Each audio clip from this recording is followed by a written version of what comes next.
Charge के बारे में हम लोग जान गए थे, चार्ज कितने टाइप का होता है, दो, एक पॉजिटिव और दूसरा निगेटिव। और ये भी हम लोग जान गए थे कि अगर पॉजिटिव निगेटिव है तो अट्रैक्ट करेगा, और अगर सेम है पॉजिटिव पॉजिटिव है तो रिपेल करेगा, निगेटिव निगेटिव है तो उस केस में भी रिपेल करेगा। अब सवाल ये था कि ठीक है ये दोनों एक दूसरे को अट्रैक्ट करेगा, तो कितना फोर्स से अट्रैक्ट करेगा, है ना। एक तो क्वेश्चन था, मान लो इन दोनों के बीच डिस्टेंस आर है, डिस्टेंस घटेगा बढ़ेगा तो पावर भी, इन लोगों का फोर्स भी घटेगा बढ़ेगा खींचने का। तो उसके लिए एक रूल बनाया, कुलम्ब्स आए थे, कुलम्ब्स ने एक रूल दिया। इन्होंने बताया कि ये जो दोनों चार्ज है ना एक दूसरे को अट्रैक्ट करेंगे या दोनों के बीच फोर्स लगेगा, ये जो फोर्स होगा ना वो डायरेक्टली प्रोपोर्शनल होगा दोनों चार्ज के मल्टीप्लीकेशन के। अगर दो चार्ज Q1 और Q2 यहाँ पर रखा हुआ है तो यहाँ पर जो फोर्स लगेगा ना वो डायरेक्टली प्रोपोर्शनल होगा दोनों चार्ज के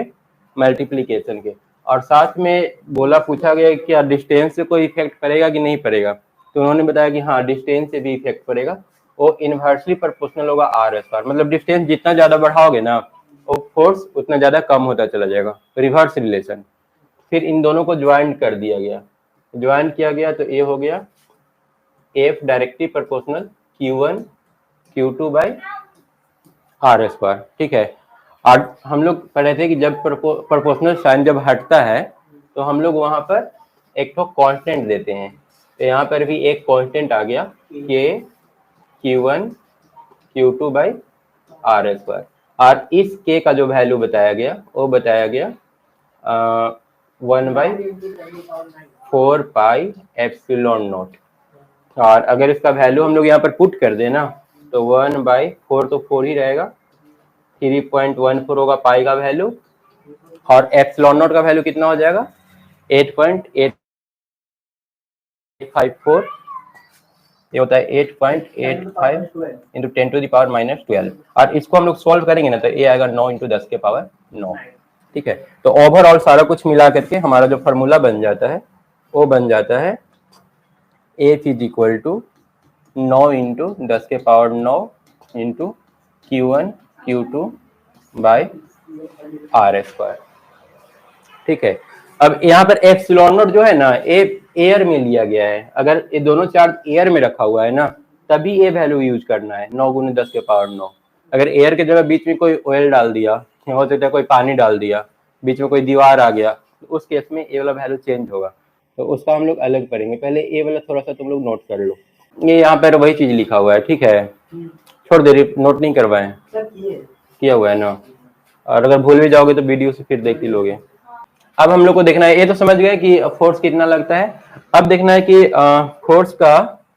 यूनिट क्या होगा। तो फोर्स का यूनिट तो ऐसे हम लोग जानते हैं, ये क्या हो जाएगा सीजीएस यूनिट अगर करोगे ना तो सीजीएस यूनिट में के का वैल्यू कितना होता है 1, जैसे कि फोर्स का ए फॉर्मूला आया था ना, तो अगर सीजीएस यूनिट की बात करें तो के का वैल्यू 1 हो जाता है। ऐसे नॉर्मल में ऐसा यूनिट में 9 इंटू 10⁻9 ले रहे थे, तो यहाँ पर जब 1 रखेंगे ना तो ए हो जाएगा सिर्फ Q1 Q2 बटा आर स्क्वायर, और इसका यूनिट क्या होगा डाइन। फोर्स का सीजीएस यूनिट क्या होता है डाइन ही होता है, हम लोग क्लास 11 में भी फोर्स का यही यूनिट था डाइन। और अगर ऐसा यूनिट की बात करें तो ऐसा यूनिट हम लोग क्या पढ़े थे न्यूटन, तो यहाँ पर भी न्यूटन ही रहेगा। इलेक्ट्रोस्टैटिक्स फोर्स का भी ऐसा यूनिट हम लोग का न्यूटन ही होता है। अब उसके बाद देखना ये था कि अगर मान लो कि ठीक है बीच में कोई ऑयल वगैरह डाल रहा है तो उस केस में फोर्स पर क्या इफेक्ट पड़ेगा, क्या होना चाहिए, फोर्स घटेगा या बढ़ेगा। अगर बीच में कुछ रख देंगे तो घट जाएगा, बीच में कुछ आ गया ना तो फोर्स उसका घट जाएगा। सबसे पहले फोर्स का हम लोग देख लेते हैं डायमेंशनल फार्मूला क्या होगा। एफ बराबर क्या था फोर्स का, पता है डायमेंशनल फार्मूला,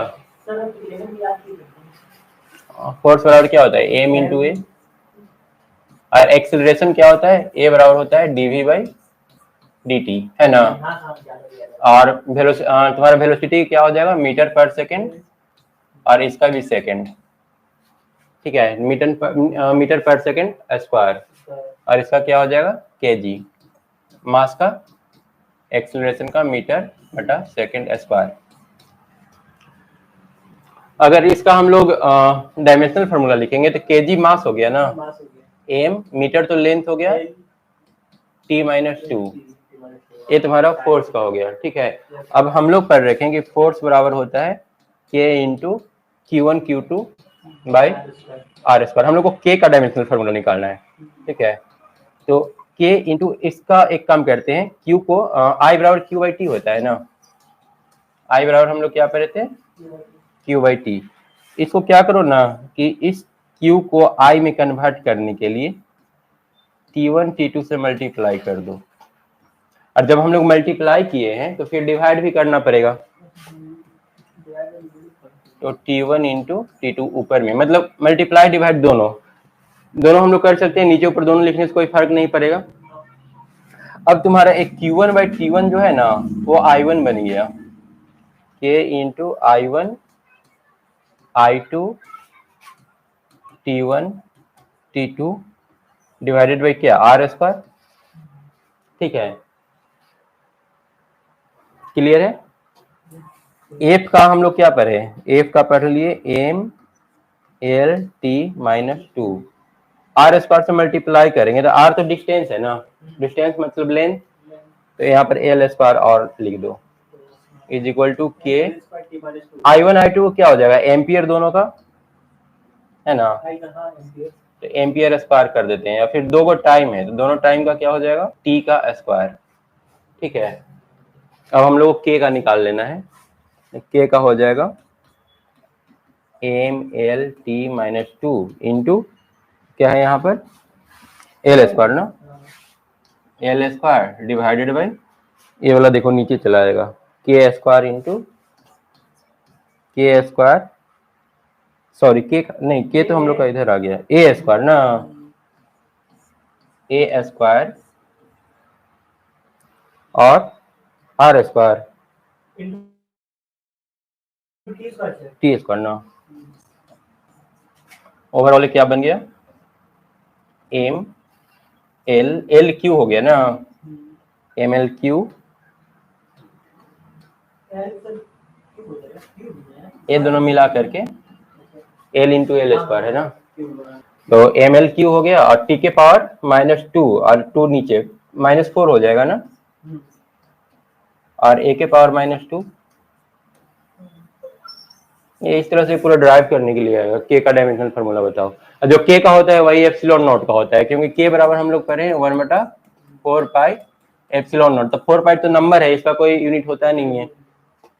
तो एप्सिलॉन नॉट का 1/k हो जाएगा, एप्सिलॉन नॉट क्या हो जाएगा 1/k,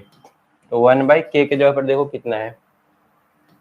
एम एल 3 ना, टी का power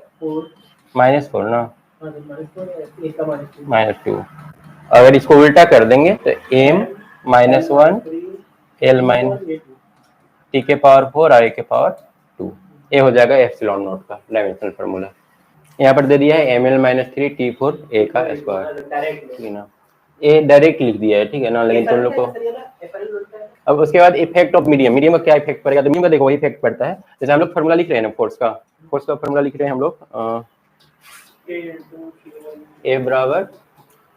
1/4 pi epsilon not into Q1 Q2 by R square. जब बीच में कोई मीडियम आ जाता है ना तो उस मीडियम का एप्सिलॉन का वैल्यू दिया हुआ रहता है,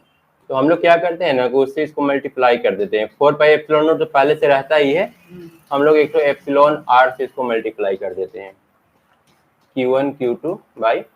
आर स्क्वायर। तो यहाँ से अगर तुम डिवाइड कर रहे हो तो वैल्यू क्या होगा, थोड़ा छोटा हो जाएगा, मान लो कि मीडियम का वैल्यू 2 है एप्सिलॉन आर का, तो टोटल फोर्स तुम्हारा आधा हो जाएगा,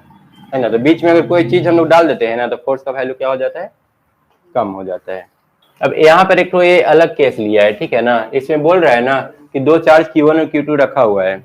वो क्या किया है कि यहाँ पर एयर है यहाँ तक, फिर यहाँ तक एयर है, और बीच में कुछ मटेरियल डाला हुआ है, ठीक है, तो उस केस में हम लोग क्या करेंगे ना कि normal formula 1/4 pi epsilon not होता है Q1 Q2 बटा, अब जितना मान लो कि टी थिकनेस का इसमें डाला हुआ है ना,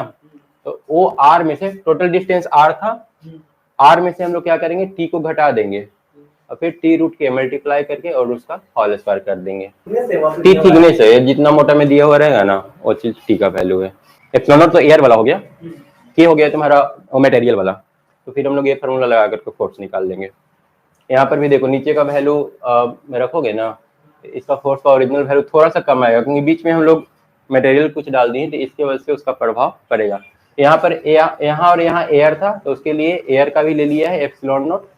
आर भी लिया, आर में से टी थिकनेस का ए मटेरियल था, तो आर में से टी घटा करके और टी का जो वैल्यू था ना वो यहाँ पर टी रूट के कर दिया है।